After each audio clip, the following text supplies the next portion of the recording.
Hello everyone, myself Dr. Dishan Pradeep, class for 9th Physics. We are going to deal with the topics from work and energy. The topics are before you and let's start the class. So students, जो आज का आपका topic है that is work. ये work energy chapter से related है. सो सबसे पहले देखते हैं वर्क होता क्या है. हम कोई भी एक्शन करते हैं, हम कहते हैं we have done work. We are reading, we are singing, we are thinking. So we say anything that is consuming energy, that is work. हम ऐसा सोचते हैं, but that is not a thinking in the scientific manner. For example, अगर आपके पास एक इंसान, एक आदमी कंप्लीटली एग्जॉस्ट भी हो गया है in trying to push a rock. अगर आपके पास एक दीवार को धक्का देते देते आप थक जाते हो और दीवार मूव नहीं करती, आपकी एनर्जी तो कंज्यूम हो गई बट दीवार ने मूव नहीं किया, दीवार में कोई भी डिस्प्लेसमेंट नहीं आई, तो हमारे हिसाब से scientific manner, in a scientific way, no work is done. Similarly, if you are applying a force in moving a rock, but rock does not move, so work is not done. सो कोई भी ऐसा तरीका जिसमें हम force तो लगाते हैं, energy तो यूज करते हैं, बट उसमें डिस्प्लेसमेंट नहीं हो रही. Force is applied but displacement is not there, that time you cannot say work is done. Means work is not always done whenever the energy is consumed. जब भी energy use होती है, इसका यह मतलब नहीं है कि वर्क हो गया, यह मतलब नहीं है काम हो गया. तो काम कब होगा, काम कब कहेंगे कि work is done? So you can say work is done, work is done कब कहेंगे? जब number 1, a moving object comes to rest. जब कोई भी चलता हुआ ऑब्जेक्ट आ जाता है किसमें? Object comes to rest. कोई भी ऑब्जेक्ट मूव कर रहा था एक जगह से दूसरी जगह पे, और अब वो ऑब्जेक्ट रेस्ट पे आ जाता है, तो हम कहेंगे work is done. Number 2, you can say the work is done if इसका अपोजिट होता है, an object starts moving. An object starts moving. So you can say the work is done. So object rest पे आ गया या rest से motion में आ गया, दोनों केसेस में क्या हो गया? वर्क डन हो गया. तीसरा case, when the velocity changes. When the velocity of object changes. एक कांस्टेंट वेलोसिटी थी, मैग्नीट्यूड सेम था, बट एकदम सडनली आपकी वेलोसिटी चेंज हो जाती है, so we can say the work is done. And the fourth case, the shape of object changes. The shape of object changes. सिर्फ displacement नहीं, configuration, shape change होने से भी आप कह सकते हो कि ऑब्जेक्ट क्या था, उसने वर्क डन हुआ या उस पे वर्क डन हुआ. सो साइंटिफिक कंसेप्ट क्या है वर्क डन का? तो साइंटिफिक कंसेप्ट समझ आ गया हमें कि जब भी कोई ऑब्जेक्ट मूव करता है और उस पे फोर्स भी अप्लाइड हो, मींस आपके ऊपर क्या हुआ? आपने अप्लाई कर दी फोर्स, फोर्स अप्लाई की और आपके ऊपर क्या हो रहा है? मोशन. तो साइंटिफिक मैनर में दो चीजें एक साथ हों, means force is applied, force applied हो रही हो, और number 2 body should be displaced, body should be displaced. अगर ये केसेस आपके पास बन रहे हो, ये दोनों कंडीशंस आपके पास बन रही हो, तो आप कह सकते हो, क्या कह सकते हो कि वर्क इज डन। तो ये बात समझ आ गई, वर्क डन हो गया। अब वर्क डन कितना हुआ, फोर्स कितनी लगाई गई, तो इसलिए हमें देखना पड़ेगा कि फोर्स वर्क डन कैसे निकालेंगे। तो हम देखते हैं वर्क डन कितना हुआ।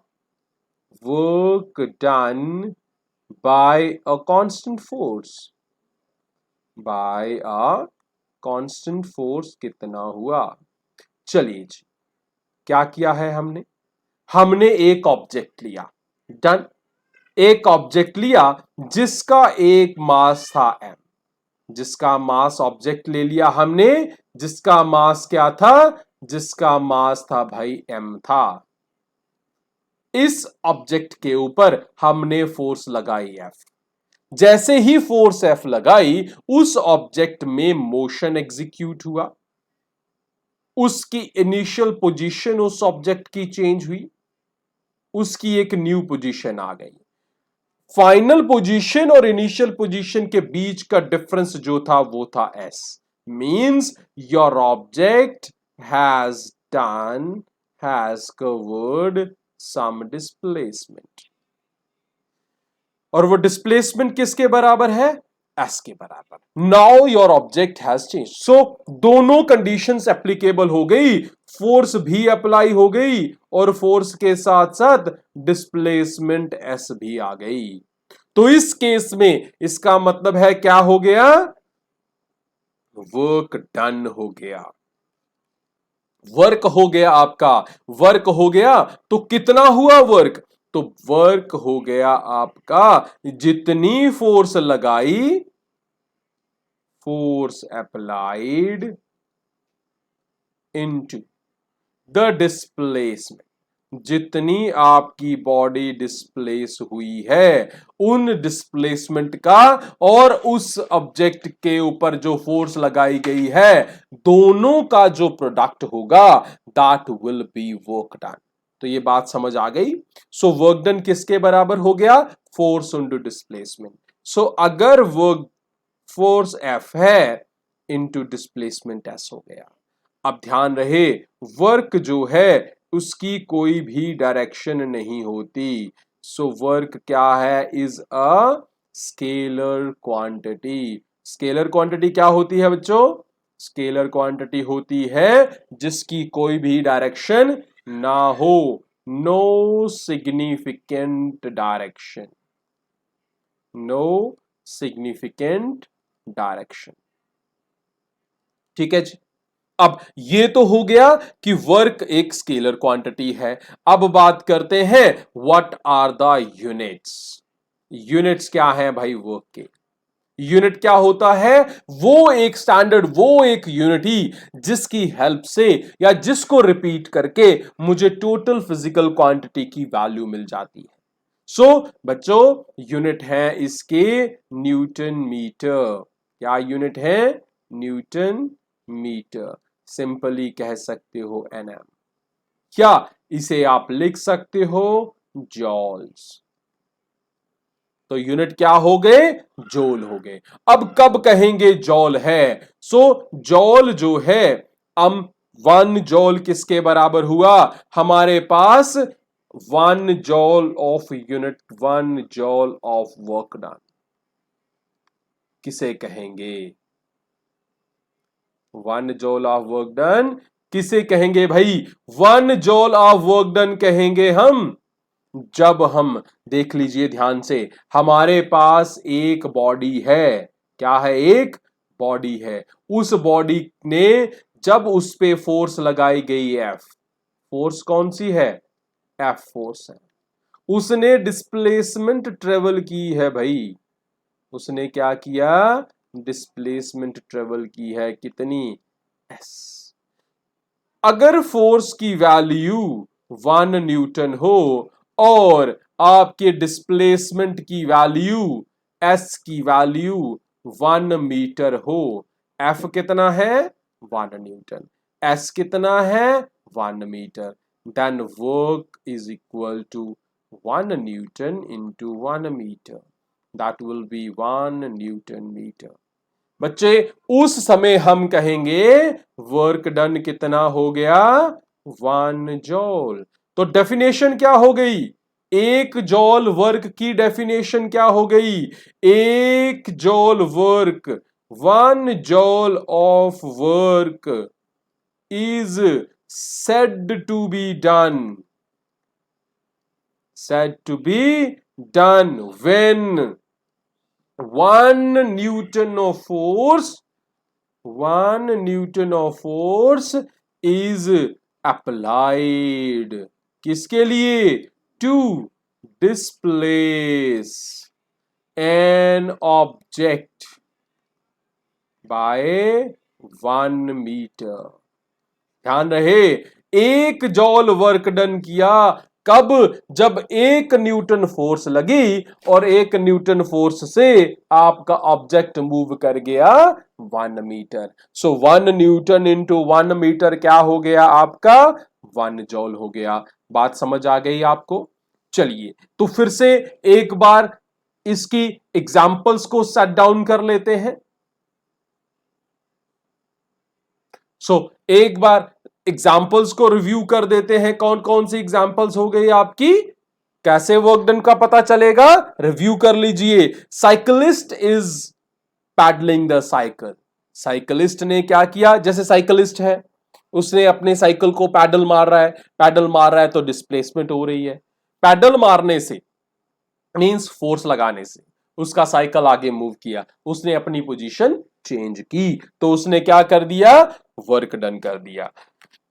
मैन लिफ्ट्स सम वेट, किसी मास को मूव करता है, उठाता है अपवर्ड डायरेक्शन में या डाउनवर्ड डायरेक्शन में, तो work is not done because it is not changing its position. Object ने लोड को अपवर्ड या डाउनवर्ड मूव किया तो डिस्प्लेसमेंट नहीं हुई, डिस्प्लेसमेंट हुई पोजीशन चेंज करने से। तो पोजीशन अगर आपकी एक्स एक्सिस के अलोंग है और आपने मूवमेंट वाई एक्सिस के अलोंग की तो कोई भी वर्क डन नहीं हुआ। और जिस तरह एक कुली जो है ले आपका कैरी करता है load, on his head stand stationary, a man is applying force on a big rock, but rock is not moving, that means work is not done। तो फोर्स जितनी मर्जी लगा लो, अगर डिस्प्लेसमेंट नहीं हुई तो वर्क डन नहीं होगा भाई। तो बात समझ आ गई, ये था आपका वर्क डन। अब वर्क डन जो है वो भी डिफरेंट टाइप्स का हो गया, वो भी टाइप्स हो गई, वर्क डन की भी टाइप्स हो गई। वर्क डन पॉजिटिव भी हो जाता है तो नेगेटिव भी हो जाता है, पॉजिटिव भी हो जाता है और नेगेटिव भी, साथ में जीरो भी हो जाता है। लेकिन डिपेंड किस पे करता है, डिपेंड करता है उन्हीं दो चीजों पे, कौन सी, फोर्स कैसी है और डिस्प्लेसमेंट कैसी हुई। बात समझ आई। चलिए देखते हैं किन केसेस में आपके पास वर्क डन जो है वो पॉजिटिव है, किन केसेस में नेगेटिव है और कब जाके हो जाता है जीरो। चलिए देखते हैं। सबसे पहला केस लेते हैं पॉजिटिव वर्क डन का। आपके पास एक मूवमेंट है, मूवमेंट जो है फोर्स की मूवमेंट भी इसी डायरेक्शन में है, डिस्प्लेसमेंट देखिए ऊपर, और फोर्स भी इसी डायरेक्शन में अप्लाई हो रही है। आपके पास जिस डायरेक्शन में मोशन हो रहा है और जिस डायरेक्शन में फोर्स लग रही है, both are in same direction when applied force is parallel to the displacement.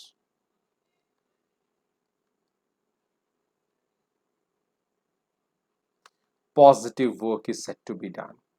उस समय कौन सा वर्क डन हुआ, positive work is said to be done.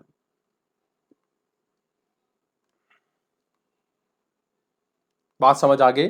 Positive work done कब हुआ? जैसे आपके सामने देखिए, ये बच्ची जो है, इस बच्ची ने फोर्स लगा रही है इस कार पे, इस कार को जिसे आपने इस टेबल के ऊपर रखा हुआ है, इसको अपनी तरफ खींच रही है, तो डायरेक्शन ऑफ फोर्स हो गई ये, मोशन भी हो गया यही, कार इसी तरफ मूव कर रही है टेबल के ऊपर। जब कार मूव कर रही है, फोर्स भी लग रही है, तो वर्क डन कैसा हो गया? पॉजिटिव। तो इस केस में आपके पास वर्क डन हो गया पॉजिटिव। ठीक है, दूसरा केस देखते हैं, जब आपके पास वर्क डन कैसा हो गया? नेगेटिव हो जाता है। देख लेते हैं, दूसरे केस में नेगेटिव हो जाता है, कंपेयर भी कर लेते हैं सिंपली, देख लो ध्यान से। नेगेटिव वर्क डन, पॉजिटिव हमने देखा कि फोर्स और मोशन की डायरेक्शन दोनों एक जैसी है, बट अगर फोर्स की डायरेक्शन कोई और हो, फोर्स इधर हो और मूवमेंट इधर हो, both are in opposite direction, then negative work is said to be done. Negative work is said to be done when force and motion are anti-parallel. अब दोनों को मैं कंपाइल करूंगा। पॉजिटिव कब हुआ? जब थे पैरेलल, मींस दोनों के बीच में थीटा कितना था? 0 डिग्री। और नेगेटिव कब हुए? जब थे anti parallel. Anti parallel means theta कितना हो गया? 180 डिग्री। थीटा कितना हो गया भाई? 180 डिग्री हो गया। बात समझ आ गई? तीसरा केस मैंने आपको बताया कि वर्क डन 0 भी हो सकता है। वर्क डन 0 होने का मतलब ये नहीं कि मूवमेंट खत्म हो गई, तो वहां तो वर्क करने की कोशिश ही नहीं की हमने, लेकिन यहां पे हमने वर्क डन करने की कोशिश की, मींस हमने फोर्स भी लगाई बट और डिस्प्लेसमेंट भी हुई, बट फिर भी हमारा वर्क डन कितना हो गया? 0। कब हुआ ऐसा? जब force applied is perpendicular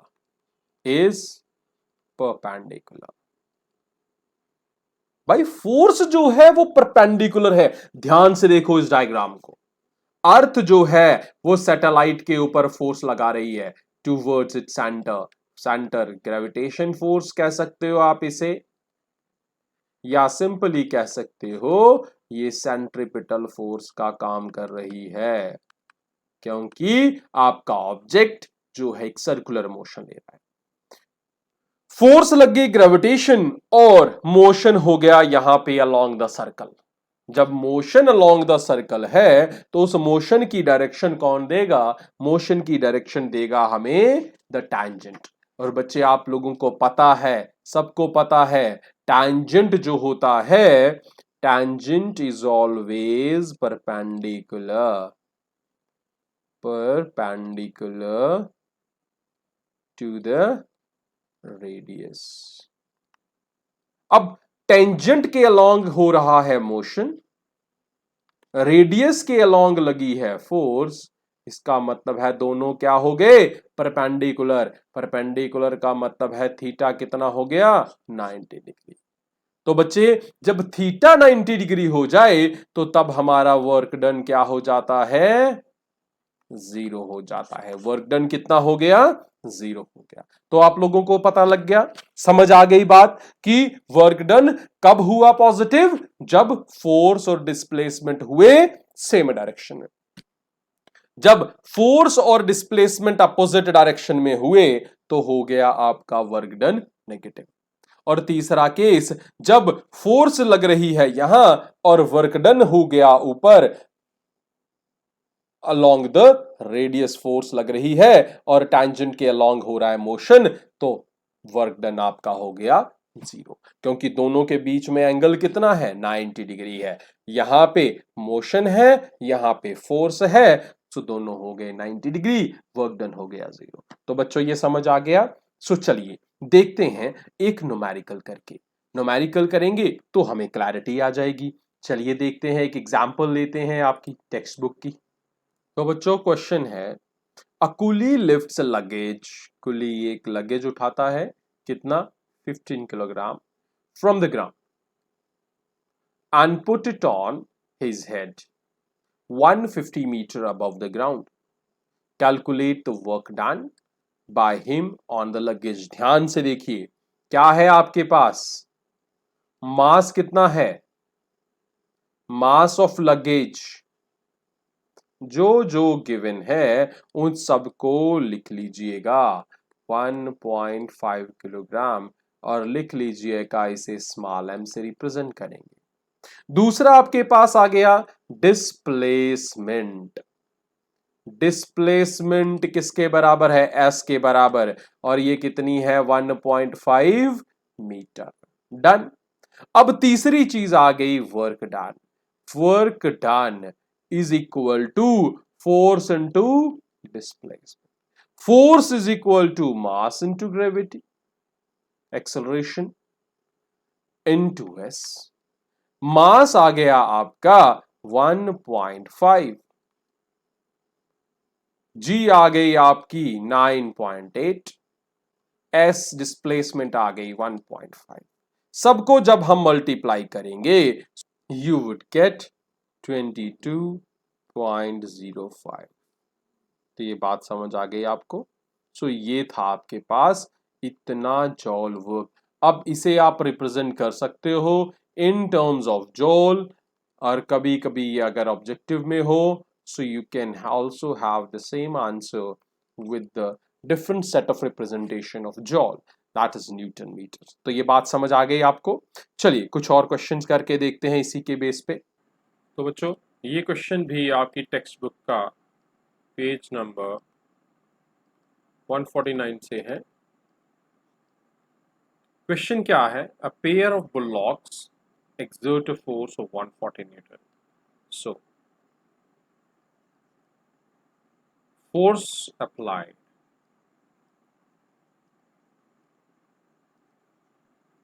F is equal to 140 Newton. The field being plowed in 15 meter long, the displacement S 15 meter. How much work is done in plowing the length of the field? So बच्चों आपको क्या निकालना है, आपको निकालना है work done. आपको पता है वर्क डन किसके बराबर होता है, फोर्स इनटू डिस्प्लेसमेंट। फोर्स को रिप्रेजेंट कर रहे हैं एफ से इनटू एस। एफ कितना है 140 न्यूटन और एस कितना है 50। सो आपके पास क्या आ गया 2100 जॉल। सो बच्चों जब आपने ये किया तो उसके बाद आपको आंसर क्या मिल गया 2100 जॉल्स, मींस 2100 जॉल्स। चलिए तो बच्चों अगला क्वेश्चन इसी पेज नंबर 149 से, व्हेन डू वी से वर्क इज डन। सो बच्चों अभी हमने पढ़ा work is done whenever the given conditions are satisfied। पहली क्या थी, force acts on a body, और दूसरी क्या थी, displacement of the body caused by the applied force along the direction of the applied force। ठीक है बच्चों, तो ये थे आपके कुछ क्वेश्चंस। और भी टेक्सचुअल क्वेश्चंस थे, जैसे कि आपको डिफाइन करना है 1 जॉल ऑफ वर्क, सो वो भी हमने अभी किया है। ठीक है बेटा, तो नेक्स्ट क्वेश्चन। तो बच्चे अगला क्वेश्चन भी आपकी टेक्स्ट बुक का ही है। सो यहां पे आपके पास क्या है, क्वेश्चन में क्या लिखा है, force of 7 Newton acts on an object. एक ऑब्जेक्ट है आपके पास, इस ऑब्जेक्ट के ऊपर आपने कितनी लगाई, 7 न्यूटन की फोर्स लगाई, मान लीजिए इस direction. The displacement is say 8 metre in the direction of force. Force की डायरेक्शन भी यही है तो आपकी डिस्प्लेसमेंट भी उसने कहा कि सेम डायरेक्शन में है डिस्प्लेसमेंट। कितनी डिस्प्लेसमेंट है? आपका ऑब्जेक्ट जो है वो कितने दूरी पे जाके रुकता है? 7 मीटर, 8 मीटर, 7 मीटर हो गया आपका, 7 न्यूटन हो गया आपकी फोर्स, 8 मीटर हो गया आपका displacement. Let us take it that the force act on the object through the displacement. What is the work done? So चलिए देखते हैं क्या क्या गिवन है। सबसे पहले लिखेंगे फोर्स कितनी है? 7 न्यूटन। डिस्प्लेसमेंट